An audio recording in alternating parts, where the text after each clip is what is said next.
Okay, ladies and gentlemen, this is chapter 18, section 3, Christianity and Medieval Society. Okay, we're going to take a look at how Christianity played such an important role in Europe during the entire Middle Ages, not just after the Crusades, but before the Crusades and after the Crusades. So, what we want to talk about or make sure we pay attention to are these key terms and people over here specifically. They will be on your quiz, so I'll try to explain them as I go through here. But there's also going to be some other concepts and people throughout here that are not highlighted that I want to make sure you understand. This will be a longer video than some of the other ones. Okay? Make sure you pay attention to these four main ideas also, and just how the Christian church was central to life in the Middle Ages. So if you need to pause to take a look at these, that would be awesome, because they would be part of your quizzes also. All right, so the first thing we want to know is that most people in Europe, I'm talking maybe 90% of the people that were there at this time, were Christians. So that's why Christianity played such a huge role in Europe during the Middle Ages. Now, church officials, they're called the clergy. Okay, so that's an L to J term I want you to know, and it's their teachings that are very influential. Now, the clergy could be priests, could be monks, friars, nuns, bishops, all the way up to the Pope. And they're going to be very important in developing the culture of Europe and even the politics. All right, so church and society, what happens is the church is involved in everything. Basically, day-to-day life revolves around the church. Every day going to church, doing prayers. You might be visiting the church every day. And the church actually was where kind of the center of life would be in these European villages. Think like the Forum used to be during ancient Rome's time.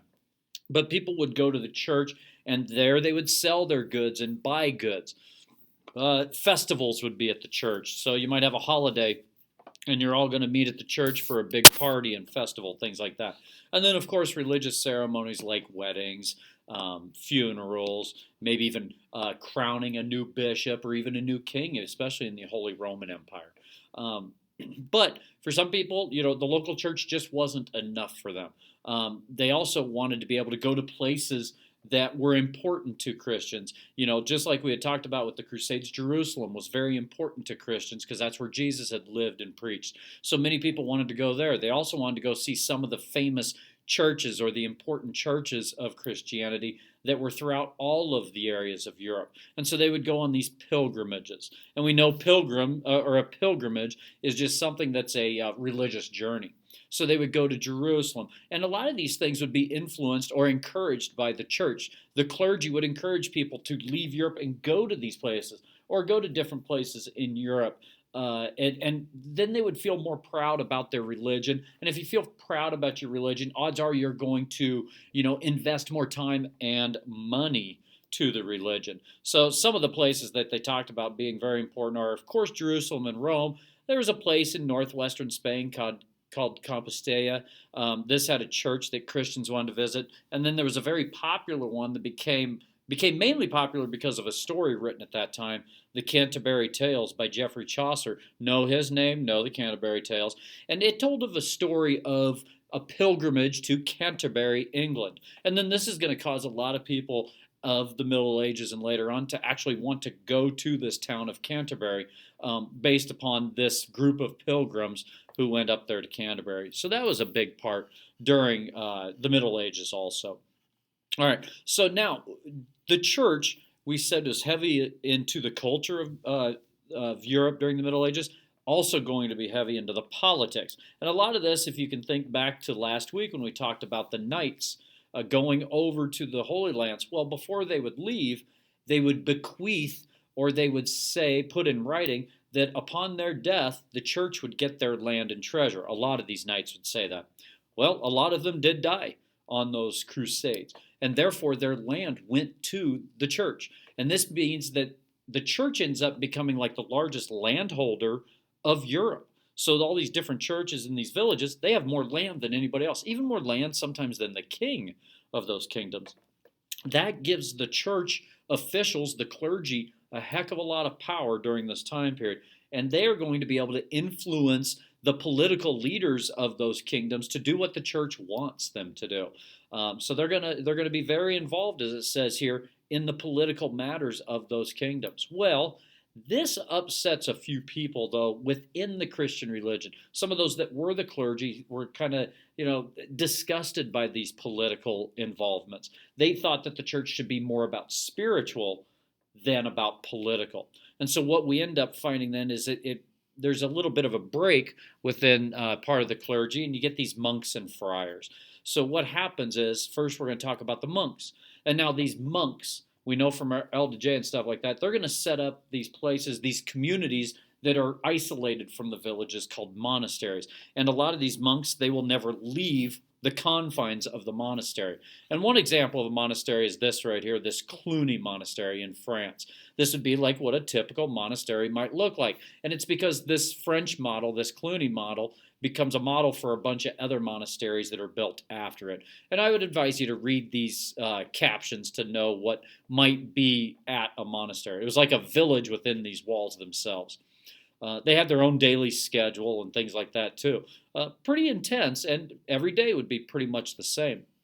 The most important thing, of course, was the religious part of these monasteries and stuff like that.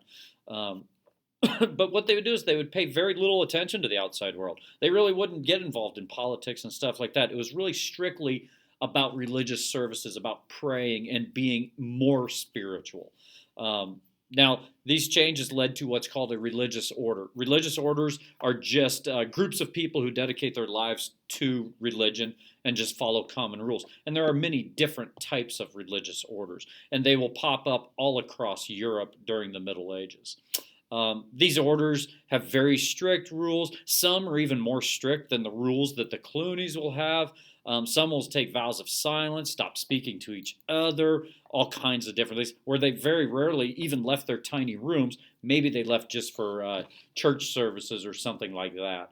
Now, monks are men. There would also be religious orders for women, and these would be called convents. Right here it says convents. Please know that word. And then the ladies that are there are called nuns. They're like monks, but they're nuns. They would live according to a strict set of rules also. Now, the monks and the nuns, what they would do specifically is they would actually collect and keep written texts from the Romans and from the Greeks and things like that. And then they would even go a step further and they would copy these documents, and then these copies would get spread out throughout all of Europe. So they wouldn't have to leave the monastery themselves, but their teachings could leave in these written works and things like that. And then you have the friars, another LDJ, where the friars were a little bit different than monks. Definitely religious people, but they would actually live in the villages and they would walk around amongst the public.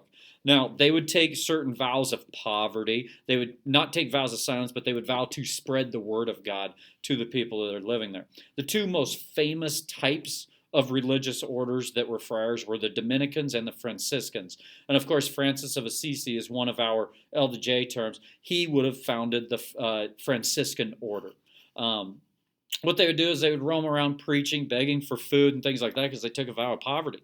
They would walk around in these very plain robes, no shoes and things like that. Many people just saw them as beggars. And they would go around and they would preach about generosity and kindness.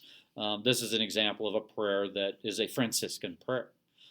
All right, so transitioning now, something else that the clergy would be a part of. The clergy would be the educators of that time period. So everything was about the church. So churches would actually set up universities, these higher levels of learning.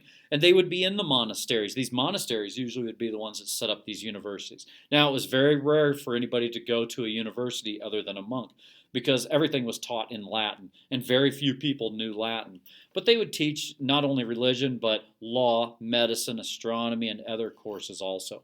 Maths would start coming in there after the Crusades, algebra, those types of things. But everything did revolve around the Christian faith.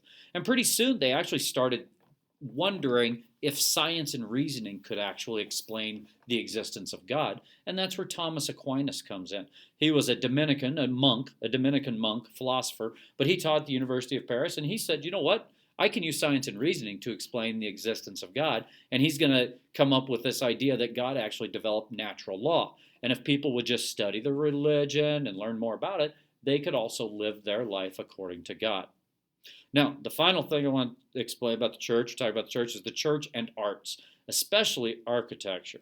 Okay, many of Europe's churches are these huge, extravagant buildings in these villages that were incredible works of art. We can see here at the very beginning an image of this church here, the cathedral that's towering over the town.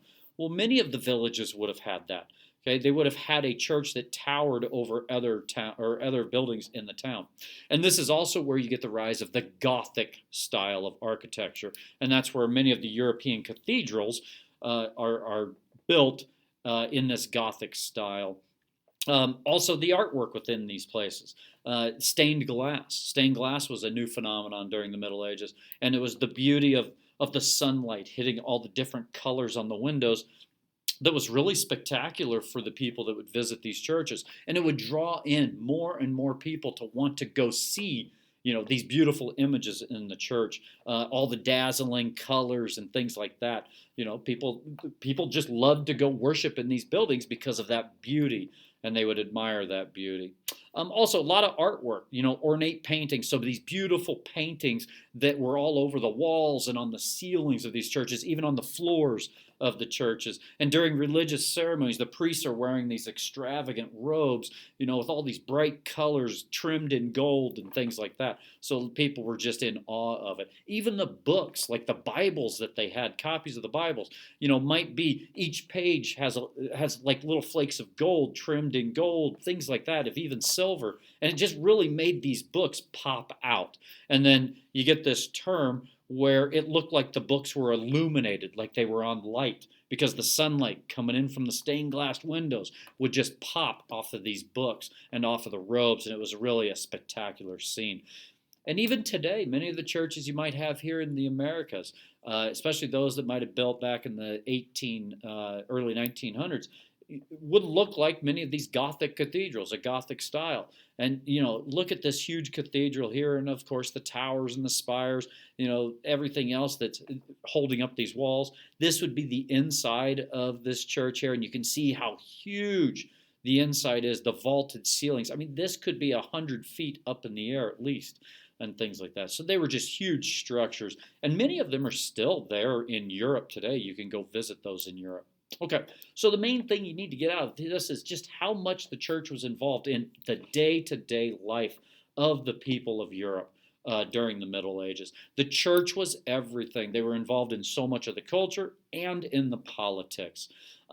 In our next section, we are going to take a look, though, how people really wanted to kind of get the politics out of the church. And then you're going to see that happening, a change taking place in Europe that creates new political systems because of the Crusades, because of other things that are going to be going on in Europe. Okay, so please review this section, be ready for the quiz, be ready for the test. Thank you, guys.